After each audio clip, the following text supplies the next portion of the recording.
इस समय जो हालात वहां पे देख रहा हूं मैं, उसे देख के दिल टूट जाता है। एक स्टूडेंट अनरेस्ट ऐसा हो जाए, ये सोचना मुश्किल है।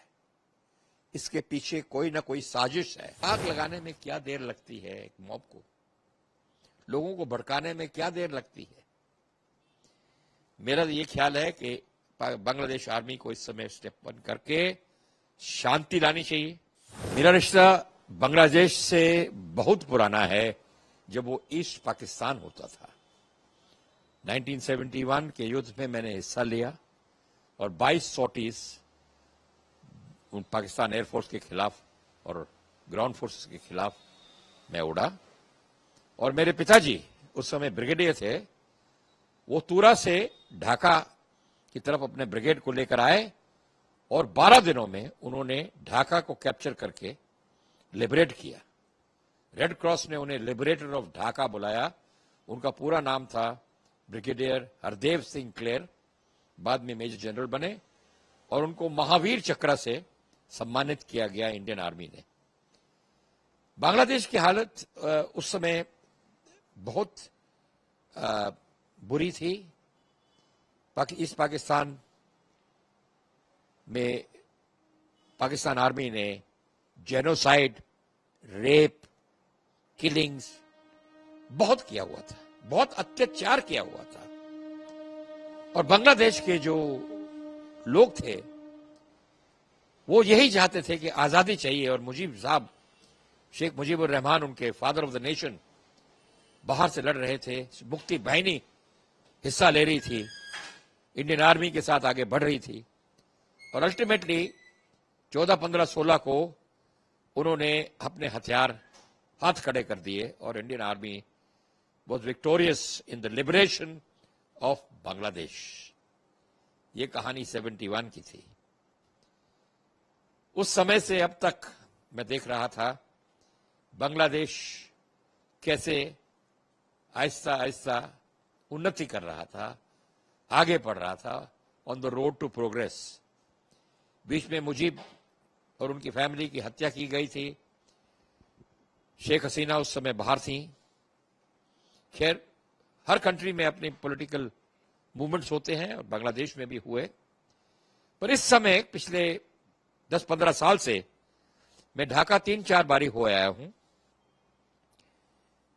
और मैंने हर साल वहां पे बड़ी अच्छी उन्नति, डेवलपमेंट, इंफ्रास्ट्रक्चर देखा और मैं बहुत खुश था कि हमारे बगल में बगल वाला देश बड़ा स्टेबल हो गया है। मेरे बहुत दोस्त बांग्लादेश में हैं, कुछ आर्मी से रिटायर्ड हैं, कुछ एयरफोर्स से रिटायर्ड हैं, कुछ अच्छे बिजनेसमैन हैं और अभी भी मेरा अच्छा संपर्क उनके साथ है। वो यहाँ हिंदुस्तान आते हैं, मेडिकल ट्रीटमेंट के लिए मिलते हैं, हम लोग बातें, अच्छा फैमिली जैसा रिलेशनशिप है। पर इस समय जो हालात वहां पे देख रहा हूं मैं, उसे देख के दिल टूट जाता है। There is absolutely no control on anything. There is arson, there is riots. इस समय it is the mobs which are controlling everything.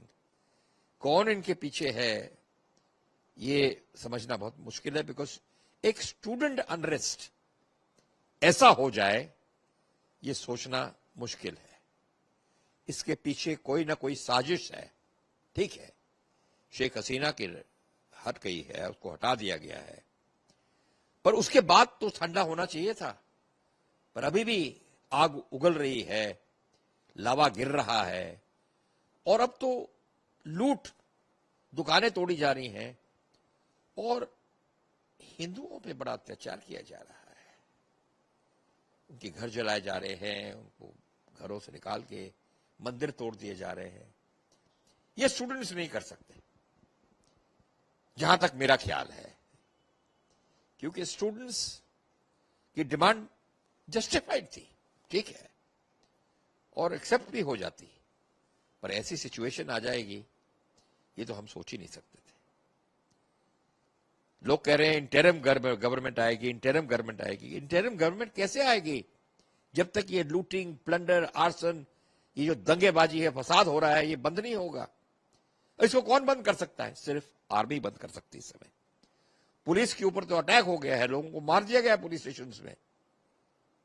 So the only potent factor in Bangladesh at the moment is the Bangladesh army, which can bring a little bit of sanity in the people and stop these mobs from going around doing what they are doing.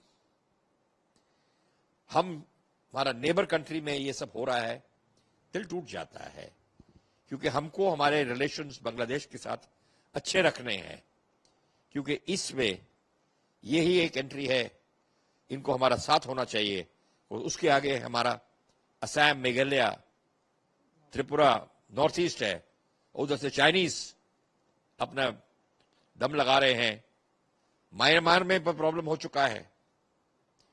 और अब हमको डर यह है कि जो agents हैं जो ये चीजें करा रहे हैं, इंडिया में ना इन्फिल्ट्रेट कर दें और असम में कोई प्रॉब्लम्स ना क्रिएट करें. UK it does not require a mass majority to create problems. आपको अगर टोटल पॉपुलेशन में 3.5% लोग भी रेडिकल बन जाए, दे कैन क्रिएट प्रॉब्लम्स. और आग लगाने में क्या देर लगती है, एक मॉब को लोगों को भड़काने में क्या देर लगती है. मेरा ये ख्याल है कि बांग्लादेश आर्मी को इस समय स्टेप वन करके शांति लानी चाहिए.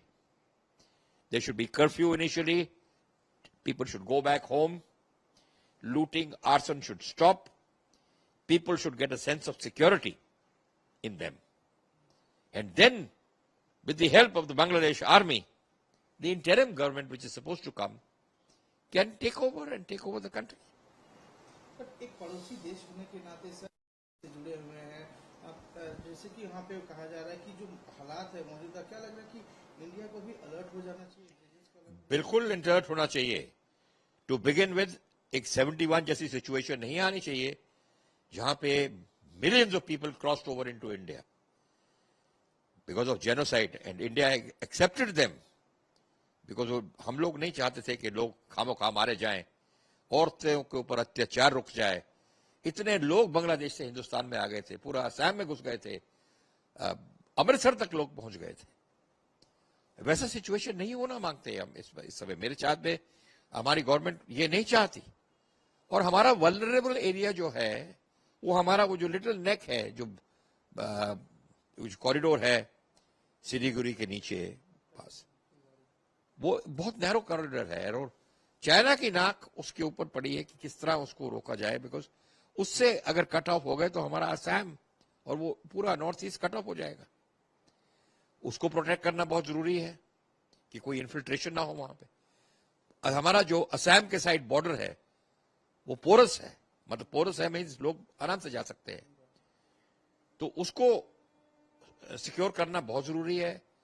और इस समय में जहां तक मेरा ख्याल है, इंडियन आर्मी को हुक्म मिला हुआ है तैनात होने के लिए, बॉर्डर सिक्योरिटी फोर्स को बोला गया है तैनात होने के लिए, और बॉर्डर्स को काफी स्ट्रांग किया जा रहा है कि अननेसेसरी या इन्फिल्ट्रेशन ना हो जाए और गलत एलिमेंट्स वहां ना पहुंचे.